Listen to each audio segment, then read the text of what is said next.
டெக்னிக்கலா பார்த்தா கூட அத்திக்கடவு திட்டத்திற்கு முதல் நிதி ஒதுக்கியவர் ஜெயலலிதா தான். நீங்க அத்திக்கடவுக்காக பாராட்டு நடத்துறீங்கன்னா, ஏப்பா எனக்கு முதல்ல நீங்க நன்றி சொல்ல வேண்டியது அம்மாவுக்கு தான் எடப்பாடி தான் முதல்ல சொல்லியிருக்கணும். இன்னைக்கு இவருக்கு எதுக்காக பாராட்டு நடத்துறாங்க? இந்த திட்டம் வருவதற்கு பெரும்பான்மை பங்கு வைத்த அதிமுகவுக்கு பாராட்டு, அந்த அதிமுகவின் தலைமை பொறுப்பில் இருக்கிற எடப்பாடிக்கு பாராட்டு. அப்ப அந்த அதிமுக போய் சேர்ப்பது எப்படி வந்தது? அம்மாவின் ஆசீர்வாதத்தால் வந்ததுன்னு புதுசாவே ஒரு டெபினிஷன் சொல்றாரு, ஏத்துக்குவோம். அந்த அம்மா படத்தை வைக்கணுமா கூடாதா? எடப்பாடியுடைய பார்வையில மிக சாதாரணமாக சமாளித்திருக்க வேண்டிய ஒரு காரியத்தை எடப்பாடி அலட்சியமோ அல்லது இவ்வளவு பெருசா ஆகும்னு நினைக்கலையோ தவற விட்டுட்டா தான் நான் பாக்குறேன். அத்திக்கடவு அவிநாசி திட்டக்குழுன்ற ஒரு அமைப்பு ஏற்பாடு செய்த நிகழ்ச்சி, அதிமுக ஏற்பாடு செய்த நிகழ்ச்சி அல்லன்னு திரு ஜெயக்குமார் சொல்ற விளக்கம் ஏற்புடையது அல்ல. இல்ல, ஒரு பத்திரிகையாளரா இதெல்லாம் நம்ம விவாதத்துக்கு எடுத்து இதெல்லாம் டிஃபால்ட்டா எல்லாருக்கும் தெரியும் சார்.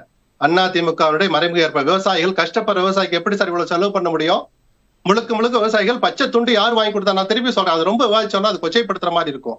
பாராட்டப்பட வேண்டிய கட்சி தான் அதிமுக, நான் மறுக்கவே இல்லை, அந்த விஷயத்துக்குள்ள வரல. செங்கோட்டையன் எடுத்த அந்த பாயிண்ட் எடுத்துக்கொண்ட நேரம் அவர் என்ன சொல்ல வர்றாருங்கிறதா முக்கியம். செங்கோட்டையனுக்கு என்ன உள்நோக்கம் இருக்க முடியும்? நிச்சயமாக அதிமுகவை பிளவுபடுத்துவது அல்ல. சில மாசங்களுக்கு முன்னாடி 6 முன்னாள் அமைச்சர்கள் எடப்பாடி போய் பார்த்தாங்களே, அந்த 6 பேர்ல செங்கோட்டையன் ஒருவர். 2 மாதம் அமைதியாக இருந்த எடப்பாடி அப்படி ஒரு சந்திப்பே நடக்கலைன்னு தலைமை களத்துல வச்சு பேட்டி கொடுத்தார். இங்க இருக்கிற அண்ணன் மணிகண்டன் கூட அதை மறுத்தார். அப்படி ஒரு சம்பவமே நடக்கலைன்னார். எடப்பாடி அப்படி பேட்டி கொடுத்த 15ஆம் நாள் செங்கோட்டையன் பொதுவெளியில போட்டு உடைச்சார். நாங்கள் சந்தித்தது உண்மை, கட்சியுடைய வளர்ச்சிக்காக பேசினோன்னு ஒரு மூத்த தலைவருக்கே உரிய அந்த முதிர்ச்சியோடு பேசினார். அங்க போய் சொன்ன வார்த்தை என்ன தெரியுமா?